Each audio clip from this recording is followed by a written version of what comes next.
Como recordaremos de un videotutorial anterior, el primer principio consiste en la aplicación de la Ley Universal de la Conservación de la Energía en un sistema cerrado.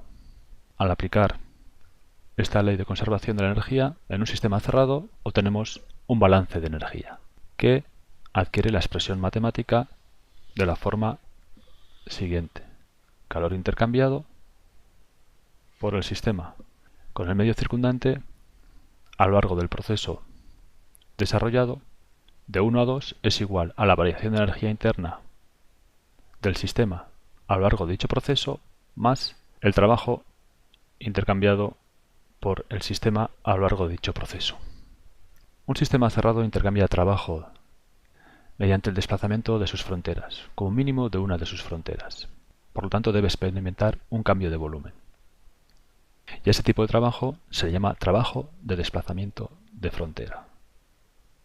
Trabajo de desplazamiento de frontera. Este trabajo de desplazamiento de frontera vamos a ver cómo se calcularía.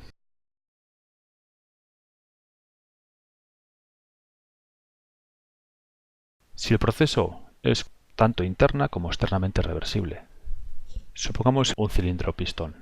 Supongamos que el pistón se desplaza desde derecha a izquierda, reduciendo el volumen del gas contenido dentro del cilindro pistón.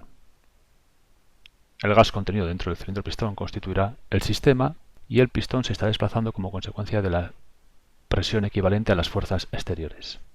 A esta presión equivalente a las fuerzas exteriores o presión externa le vamos a llamar P sub E. Si el proceso es completamente reversible, será tanto interna como externamente reversible. No existe rozamiento. Si es internamente reversible, el desplazamiento será cuasi estático y en todo momento se verificarán estados de equilibrio termodinámico a lo largo del proceso en el sistema.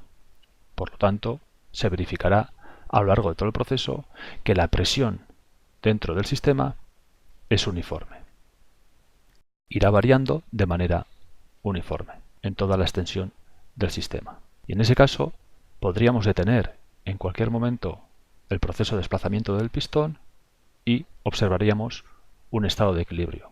Por lo tanto, en todo momento durante el proceso se debe verificar que la presión interior es igual a la presión equivalente a las fuerzas externas o presión exterior. En este caso, se podría representar el proceso en el diagrama de proceso PV mediante una línea continua desde el estado inicial 1 hasta el estado final 2, y todos los estados intermedios serían, como hemos dicho, de equilibrio. De manera que el trabajo de desplazamiento de frontera será la integral de la presión equivalente a las fuerzas exteriores, la presión exterior, por diferencial de V. El trabajo de desplazamiento de frontera siempre se puede calcular en base a esta expresión, en base a la integral de la presión exterior por diferencial de V. Y en ciertos casos particulares, esa presión exterior será igual a la presión interior en el sistema. En este caso, como hemos dicho, al ser proceso tanto interna como externamente reversible, existe una presión P, está definida a lo largo de todo el proceso y es igual a la presión externa. Por lo tanto, en este caso, el trabajo de desplazamiento de frontera se puede calcular desde el punto de vista de las variables o la evolución de las variables del sistema a lo largo del proceso que desarrolla. Y por lo tanto, al ser totalmente reversible, se puede calcular el trabajo de desplazamiento de frontera como integral de P diferencial de V. Supongamos que el proceso continúa siendo externamente reversible, no hay rozamiento, pero es internamente reversible, es decir, se produce una velocidad finita, no es cuasi estático, y por lo tanto el proceso ocurre a mayor velocidad que el tiempo de relajación del sistema.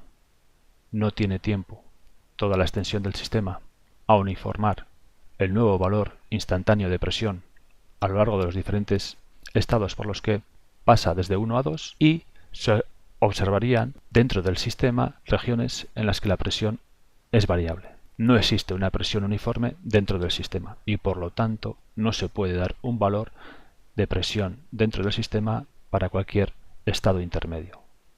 Así, los estados intermedios, por lo tanto, no son estados en los que la presión es uniforme y por lo tanto no se verifica el equilibrio mecánico y por lo tanto el equilibrio termodinámico tampoco se verifica. Por lo tanto, se deberá unir el estado inicial con el final mediante una línea a trazos. Al no existir la función P, al no poderse definir una función que determine cómo evoluciona la presión dentro del sistema a lo largo del proceso, puesto que la presión no es uniforme, en cada instante tendremos que no tiene sentido la función P y no tiene sentido la integral de P diferencial de V. En cualquier caso, la presión externa seguirá existiendo y el trabajo de espaciamiento frontera efectivamente existe, y solamente lo podremos calcular de la manera en la que siempre puede calcularse, como la integral de la presión externa por diferencial de V. Por lo tanto, insistimos, el trabajo de espaciamiento frontera se puede calcular siempre desde el punto de vista de las presiones externas. Evidentemente, al no existir la función P, el área debajo del proceso en el diagrama PV no tiene sentido físico y no constituye el trabajo de espaciamiento frontera. Por último, supongamos que el proceso es internamente reversible, pero externamente irreversible. Es muy lento, es cuasi estático, por lo tanto existe una función P que determina para cada instante a lo largo del proceso, para cada estado, cuánto vale la presión dentro del sistema, pero existe rozamiento. Por lo tanto, el proceso es internamente reversible, pero externamente irreversible. Bien, si aplicamos el equilibrio mecánico en el pistón, tenemos que la presión externa debe ser tal que venza la presión interior en el sistema más la presión correspondiente a la fuerza de rozamiento, es decir, la fuerza de rozamiento dividido por el área del pistón. De esta manera tendríamos que la presión exterior es mayor que la presión interior al sistema, y esa presión interior al sistema en todo momento es medible, observable, es uniforme en todo el sistema y por lo tanto se puede definir mediante una función P. Y se puede calcular la integral de P diferencial de V. Sin embargo, esa integral de P diferencial de V no sería el trabajo de desplazamiento de frontera, puesto que el trabajo de desplazamiento de frontera siempre es la integral de la presión exterior por diferencial de V. Es decir, es el trabajo que recibe o realiza el medio circundante. Y en este caso, todo el trabajo que realiza el medio circundante desde el exterior no lo recibe el sistema.